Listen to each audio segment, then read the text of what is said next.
नमस्कार, मैं इनी सरांसरी वो शो महाराष्ट्र न्यूज के साथ में। और आज हम फिर एक बार जो है कुर्ला के अंदर हाजी अरफात जी के घर पर मौजूद है। और सवाल इस बात का है कि आज हिंदुस्तान की वो मायानाज शख्सियत जिनको खान सर के नाम से जाना जाता है, आज वो मुंबई के अंदर मौजूद थे, कपिल शर्मा शो के लिए इनवाइटेड थे और सडनली जो है वो हाजी अरफात जी से मिलने के लिए यहाँ पर पहुंचे हैं। और वॉइस ऑफ महाराष्ट्र का भी ये बहुत बड़ा नसीब है कि आज खान सर जैसे एक चर्चित भारत के अंदर व्यक्ति से हमारी बात होने जा रही है। Khan sir ji, voice of Maharashtra में आपका स्वागत है और हमारे लिए बड़ी खुशी की बात है कि आप मुंबई में एट इस टाइम प्रेजेंट हमको मिले। खान सर, मैं आपसे जानना चाहता हूं कि चर्चे तो आपके गली से लेकर दिल्ली तक हो रहे हैं, विधानसभा से लेकर लोकसभा तक हो रहा है, क्योंकि काम ही आपने ऐसा किया है। इस काम को लेकर के आप क्या कहोगे? काम तो हजारों लोगों ने देश में किया, हमारी क्या ही योगदान है इतने बड़े देश में। जो हो सकता है उतना करते हैं लोग। बशर्ते इंसान की पहचान होती है कि वो दूसरे की तकलीफ से उसको भी तकलीफ लगे। अगर दूसरों को प्रॉब्लम है, हमारा भी दिल अगर दुख रहा है तो ये लगता है कि ये इंसानियत होती है और ये सबसे जरूरी चीज होती है। खान सर, जिस तरीके से आपको लगा कि दिल में लगना चाहिए काम होता है, ग्रामीण क्षेत्र से आते हो जहां आपकी शिक्षा दीक्षा हुई है, क्या आपको ऐसा दिमाग में आया कि मुझे इस तरीके के काम करने चाहिए, या जो आपने जो जिंदगी में भुगता उसका भुगतान आप लोगों के लिए करने जा रहे हैं? ये सबको करना चाहिए। और हम तो ये जरूर कहेंगे कि एक मोहम्मद साहब की वो चीजें याद रखनी चाहिए कि मुनाफा उतना ही करिए जितने आटे में नमक बर्दाश्त हो जाए। इतना भी ना करे करोड़ों में मुनाफा कि करोड़ों में दान देना पड़ जाए। हाँ सर, जिस तरीके से परसों में देख रहा था लोकसभा के अंदर आपके नाम की चर्चा हुई, क्या ऐसा नहीं लगता है कि खान सर जैसे या खान व्यक्ति जैसे लोगों से अब देश को कुछ सीखने की आवश्यकता है? देश में बहुत सारे लोग हैं, सबसे सीखने की जरूरत है। पर देश में जितने लोग हैं सबको मिलजुल के काम करना चाहिए और सारे तबके के लोगों को, सारे कौम के, सारे कोई ऊंच नीच ये सब चीजें को खत्म करके एक इंसानियत के रास्ते पे आगे बढ़ना चाहिए। कोई भेदभाव नहीं रहना चाहिए। सर, आप हाजी अरफात जी के मित्र हैं, मुझे जैसी जानकारी है, और आप मिलने के लिए पहुंचे और 9 तारीख का प्रोग्राम भी है, 17 का एक प्रोग्राम है। तो अगर हाजी अरफात जी ये द फ्रेंड अगर आपको इनवाइट करते हैं तो वैसे तो आपके पास समय नहीं होता, क्लासेस वगैरह हॉस्पिटल का जो काम चल रहा था, फिर आप कैसे क्या करोगे? देखिए, हम तो यहाँ आए हुए थे कपिल शर्मा शो के लिए, बट इतनी दोस्ती है हम कहें कि हम आते हैं यहाँ बड़ा शॉर्ट नोटिस पे, और इनका अपना प्रोग्राम को लेके इतनी बिजीनेस तो सबको रहती इतना बड़ा प्रोग्राम को लेके। लेकिन हाँ, जरूर हम कोशिश करेंगे आने के लिए। और बड़ा अच्छा लगता है, हाजी अरफात साहब ने भी बड़ा नेक काम किए। और सबसे जरूरी, हम आपको दिल से शुक्रिया इस बात का अदा करते हैं कि हर कौम, हर तबके के लोग बिना भेदभाव आपके दरवाजे पे आ सकते हैं। कोई जाति धर्म का भेदभाव नहीं। ये सबसे जरूरी चीज होती है कि इंसान सबसे बड़ा ये चीज होनी चाहिए। अदरवाइज में जिस दिन ये हो गया कि भाई हम किसी एक के लिए हैं, वो सबसे खराब बात होती है। सबके लिए होना चाहिए। और बहुत नेक काम कर रहे हैं और हमें बड़ा खुशी होती है कि हमारे मतलब आपसे बड़े चीजों को कई बार सीखने को मिलता है। ग्रास रूट से जुड़े रहते हैं तो आपका भी काम बड़ा चैलेंजेस रहता है उसमें। हाजी अरफात जी, खान सर ने बहुत सारी तारीफें जो है आपकी की है, आपके जीवन शैली को लेकर के। क्या लगता है कि जब एक ऐसा व्यक्ति एक आदमी की तारीफ करता है तो कैसा मन में भावनाएं पैदा होती है? देखिए, कैसा है, हम जब समाज में जब रहते हैं तो समाज में जब काम करते हैं तो एक दूसरे को साथ में लेके चलना, यही सबसे बड़ी जिम्मेदारी होती है। नबी पाक सल्लल्लाहु अलैहि वसल्लम ने फरमाया, जिस देश में रहो उस देश के हिब्बुल वतनी बन जाओ। यानी जितना तुम तुम्हारे धर्म से प्यार करते हो उतना तुम तुम्हारे देश से प्यार कर दो।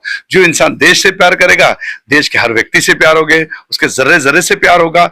और यही सीख अगर हम जिस तरीके से हम ले जाए कि ये देश संतों का देश है, या महात्माओं का देश है, ये पीरों का देश है, या गरीब नवाज का देश है, ये स्वामी विवेकानंद का देश है, और ये संत तुकाराम महाराज का देश है, जिस तरीके से हम अगर जाते सीखते, यही हमारे जीवन में हमारे माँ बाप ने हमारी जिंदगी में डाला। जितने दोस्त मेरे मुसलमान है उससे कई ज्यादा मेरे दोस्त हिंदू है। तो ये अपने आप में एक बड़ी बात है। हम समाज में किस तरीके से रहते हैं, हम हमारे बच्चों के जीवन में क्या बातें सिखाते, क्या डालते, यही एक खास बात है। आज मेरे भाई बिहार में जिस तरीके से उन्होंने अपनी एक छोटे से एम्पायर को करते करते एक गुलसिता बना दिया, और गुलसिता खुद के लिए नहीं, लोगों के लिए, समाज के लिए, हर एक जरूरतमंदों के लिए, पढ़ाई के क्षेत्र में होने दो, इलाज के क्षेत्र में होने दो। हम एक बार सुनते थे मुंबई शहर के अंदर, जब बिहार का जब टॉपिक चलता था तो बिहार के लोग इधर मुंबई में आ रहे हैं, बिहार के लोग इलाज के लिए आ रहे हैं, बिहार के लोग दवाइयों के लिए आ रहे हैं। ये सारी चीज सुनते थे। तो इन्होंने कहीं ना कहीं वो आवाज को सुनी और अपने बिहार के लोगों के लिए एक ऐसी चीज को खोल दी जो शिक्षा में भी आगे जाएंगे, और दवाइयां का अगर कभी मामला आएगा तो हर एक दवाई अवेलेबल करने की कोशिश की, डॉक्टर्स अवेलेबल कर, और सस्ते दामों में। सस्ता दाम क्या है, मतलब कोई दाम ही नहीं है। जो कोई नहीं कर सका वो हमारे खान साहब ने किया। ये अपने आप में एक बड़ी बात है। अल्लाह इनको सलामत रखे, अल्लाह इनकी नस्लों को आबाद रखे, आने वाले खानदान में इनकी नस्लें नस्लें नस्लें याद रखेगी। कोई हमारा भाई आया, अब्बा आया, दादा आया, परदादा आया, कि 100% ये छोटी चीज नहीं है। ये जो आदमी कर जाता है उसको वक्त पता नहीं चलता, लेकिन उसके बाद में उनकी नस्लों को जब जाते तो देखिए ये खान साहब का भाई है, ये खान साहब का बेटा है, ये बेटी है, ये उनके दादा है, ये उनके नाना है। ये हर इतिहास रचने का, और इन्होंने इतिहास रचा। ये अपने आप में बात है कि सोशल मीडिया के जमाने के अंदर बहुत सारे लोग अलग अलग तरीके से करते, लेकिन कोई दाग नहीं लगना, ये अपने आप में एक बड़ी बात है। और एक मुसलमान चेहरा, ये अपने आप में, और सभी लोगों को, जाति धर्म के लोगों को लेके चल रहा है। यही मोहम्मद पैगंबर सल्लल्लाहु अलैहि वसल्लम ने सिखाया, यही सरकार गरीब नवाज ने सिखाया।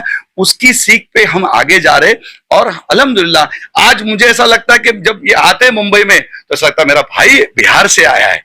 एक अपने आप में कह सकता है। उनको जब मेरे घर आते तो ये नहीं सोचते कि महाराष्ट्र के रहने वाला हाजी अराफात के मैं घर जा रहा हूं, उनको लगता है ये मैं मेरे घर पे जा रहा हूं। ये अपने आप में एक बड़ी बात है। कुछ दिन पहले अम्मी की तबीयत ठीक नहीं थी, तो उन्होंने कहा था कि अम्मी को खास तौर पर मैं मिलने आऊंगा, जब भी मुंबई आऊंगा तो जरूर अपना टाइम निकाल के मैं पहुंचूंगा, अम्मी की तबीयत पूछूंगा। ये अपने आप में एक बड़ी बात है। यही व्यवहार होता है, यही एक ब्रिज जब होता है तो खानदान बढ़ता है। तो मैं जब बिहार जाऊंगा तो मुझे ऐसा लगेगा मेरा घर है, मेरा भाई वहां रहता है।